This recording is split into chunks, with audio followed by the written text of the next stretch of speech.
Catus Maximus here. Just a quick teardown or what's inside video of the Harbor Freight digital battery analyzer.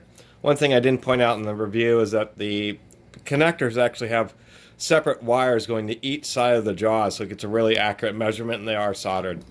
Getting inside this is pretty easy. You just take the boot, pop it off, number 1 Phillips. There'll be 6 Phillips head screws. I'm actually happy to see that. It makes it quite a bit more secure. Let's go ahead and get those screws out here.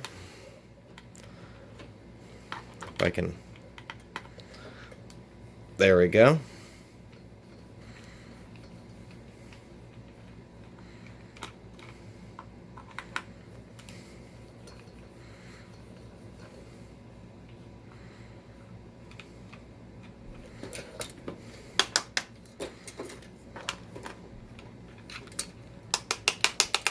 That doesn't want to come out.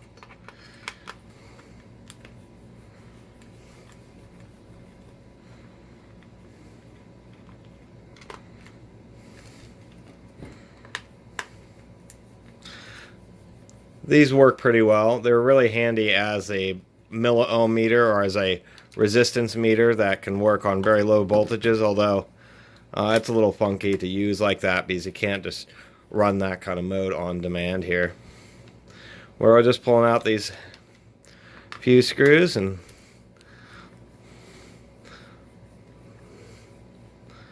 next time I'll fast forward the video here. Most devices you'll open from the back up, and this is the second. This actually has 7 screws, 1 in the middle. I'm surprised. It's pretty well held together. There it goes.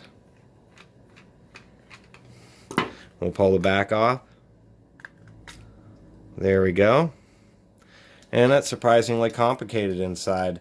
So apparently in its diagnosis I was incorrect. It's pretty obvious by looking at the inside of this thing that it does put a quick temporary load on the battery then to measure its voltage drop. It just doesn't do it continuously like a big resistive type. It does have some large diodes in case you wire it in reverse. You can see that there's 2 10-watt and 1 5-watt resistors, so that's 25 watts of resistors, as well as some power transistors and probably a voltage regulator. So that's what we'll be switching on just momentarily to attempt to identify the voltage drop of the unit. There's a couple of potentiometers that have been glued right at the top there. There we are. Both of those have been glued. That top one's been bent over. They did sand the chip on this, so you can't tell what chip they're using, which is interesting. There's the little speaker that makes the beeps. You can see that the backlight is actually on both sides, so that's why it's so bright. So anyway, that was just a quick video just so you could see what was inside. These are kind of funky when you... Oh, it is screwed in. It does have a couple 4 screws. Actually 6 screws to hold the top of the screen. Usually with these LED screens I don't normally pull out because all the circuits are on this side. There's just trace wires on the other side. So that's just what's inside one of those if you're ever curious, and they're pretty well built. Since this is a processor, there is a little crystal to set its timing and probably a BIOS chip or something. So thanks for watching. Please subscribe. Catus Maximus out. Did I have it zoomed in that entire time?